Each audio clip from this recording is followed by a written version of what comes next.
Знаете ли как да защитите вашия дизайн? Къде искате да имате защита? Какво е наименованието на продуктите? Здравейте! Бих искала да регистрирам мой дизайн. Какво трябва да направя? Регистрираният дизайн трябва да е нов и да е оригинален.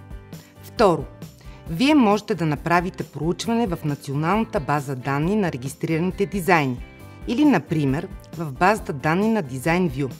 DesignView съдържа информация за публикувани и регистрирани по национален ред на общността и дизайни по международен ред. Важно е да знаете, че предходните дизайни могат да бъдат съпоставени с вашия за преценка на новостта и оригиналността. Трето, не забравяйте, че защитата на вашия дизайн се разпростира единствено за територията на държавата или региона, за която е регистриран. Какво трябва да направя след това? В Европейския съюз има възможност за право върху нерегистриран дизайн. Нерегистрираният дизайн единствено дава защита в случай на копиране на вашия дизайн. Такъв дизайн има 3-годишен срок на действие, считано от датата на първото разкритие в Европейския съюз. В тези случаи от полза е да се съхранява документацията, показваща датата на разкриване на дизайна. Уверете се, че всички такива документи са датирани. Ако искате да регистрирате вашия дизайн, можете да подадете заявка онлайн през нашата официална интернет страница или да попълните формуляр на хартиен носител, достъпен за разпечатване също през официалната ни интернет страница. Заявката за дизайн може да се отнася до един дизайн или множество дизайни. По принцип, дизайните от множествена заявка трябва да принадлежат към един и същи клас на локарно класификацията. При решение за регистрация се дава един регистрационен номер, независимо от броя на дизайните в заявката. Каква информация е необходимо да включа в заявката? Ще са необходими вашите имена, адрес и информация за връзка. Графично представяне на вашия дизайн, което означава ясни, контрастни изображения на това, което искате да регистрирате. Това може да са фотографски или графични изображения на неутрален фон, наименованието на продукта, за който се отнася дизайна.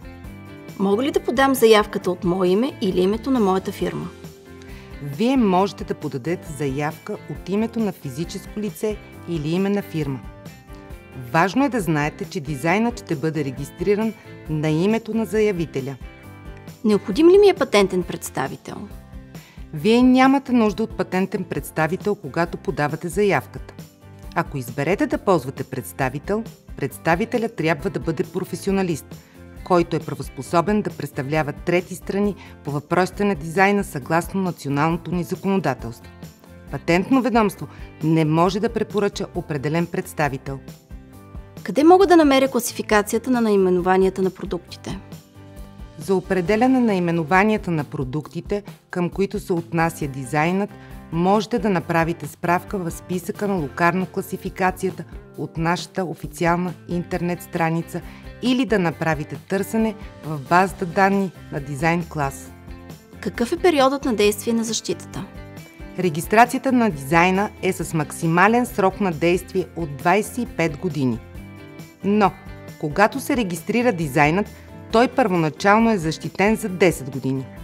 Действието на регистрацията може да бъде подновена за следващи периоди от по 5 години, до достигане на максималния срок на действие от 25 години.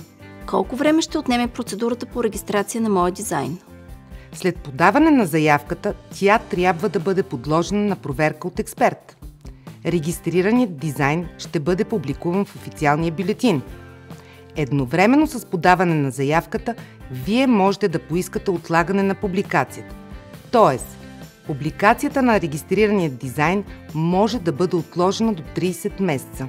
Това има за цел да осигури на притежателя на дизайна време за достигане до производители на продукта, като едновременно с това информацията за дизайна остава скрита за третите лица. Регистрацията на дизайна е с начало на действие датата на подаване на заявката. Може да има забавяне в процедурата по регистрация, когато се налага извършване на допълнителни действия или промени. Колко струва регистрацията? Дължат се такси за заявяване и експертиза на един дизайн. При множествена заявка се дължат и такси за експертиза на всеки дизайн след първия. Такси за регистрация и публикация също се дължат, но след експертизата. Ако искате да подновите регистрацията на вашия дизайн, трябва да заплатите определена такса за всяко подновяване. Справка за съответните такси и начините на плащане можете да направите на нашата официална интернет страница. Дължимо платени такси не се възстановяват. Бъдете бдителни за подвеждащи фактури от трети лица. Ако имате съмнения във връзка с съобщение за плащане, моля, свържете се с Патентно ведомство. Смятате ли, че тази регистрация е необходима?